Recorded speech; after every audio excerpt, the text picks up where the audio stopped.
ഒരേ ശ്രീകോവിലിൽ രണ്ട് ശിവലിംഗമുള്ള ക്ഷേത്രം. അതാണ് സാക്ഷാൽ തൃപ്പക്കുടം മഹാദേവ ക്ഷേത്രം.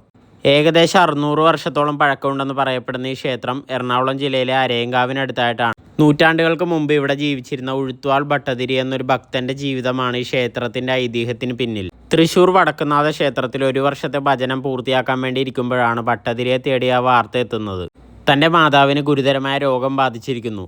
അങ്ങനെ ഭജനം പൂർത്തിയാക്കാൻ കഴിയാത്ത ഭട്ടതിരി അത്യധികം ദുഃഖിതനായി. വടക്കുംനാഥനെ പിരിഞ്ഞുപോകാൻ മനസ്സില്ലാത്ത അദ്ദേഹം ക്ഷേത്രനടയിൽ കണ്ണീരൊഴുക്കി പ്രാർത്ഥിച്ചു. അന്ന് രാത്രി പല്ലക്കിൽ നാട്ടിലേക്ക് മടങ്ങുമ്പോൾ മഹാദേവൻ ഭട്ടതിരിക്ക് സ്വപ്നദർശനം നൽകി. ഭട്ടതിരിയുടെ നിഷ്കളങ്ക ഭക്തിയിൽ പ്രസാദിച്ച് മഹാദേവൻ ഭട്ടതിരിയുടെ കൂടെ അവതരിക്കാമെന്ന് പറഞ്ഞു. അങ്ങനെ തന്റെ ജന്മനാടായ തോട്ടറയിൽ തിരിച്ചെത്തിയ ഭട്ടതിരി കുളിക്കാനായി തന്റെ ഓലക്കുട കുളക്കടവിൽ വെച്ചു. കുളി കഴിഞ്ഞ് തന്നെ കുടയെടുക്കാൻ ശ്രമിച്ച ഭട്ടതിരിക്ക് കുടയെടുക്കാൻ സാധിച്ചില്ല. അതെടുക്കാനാവാത്ത വിധം ഉറച്ചു പോയിരിക്കുന്നു. വടക്കുംനാഥന്റെ അരുളപ്പാടാണിതെന്ന് തിരിച്ചറിഞ്ഞ ഈ പുണ്യഭൂമിയിലാണ് ഇന്ന് കാണുന്ന തൃപ്പക്കുടം മഹാദേവ ക്ഷേത്രം സ്ഥിതി ചെയ്യുന്നത്. ഭട്ടതിരിക്ക് തന്റെ സ്വന്തം നാട്ടിലേക്ക് ഇത് കൊണ്ടുപോകാൻ ആഗ്രഹമുണ്ടായി. അങ്ങനെ ആനയെ കൊണ്ടുവന്ന് വടം കെട്ടി വലിപ്പിച്ചു എന്ന് പറയപ്പെടുന്നു. ഇത് മഹാദേവനെ കുപിതനാക്കി.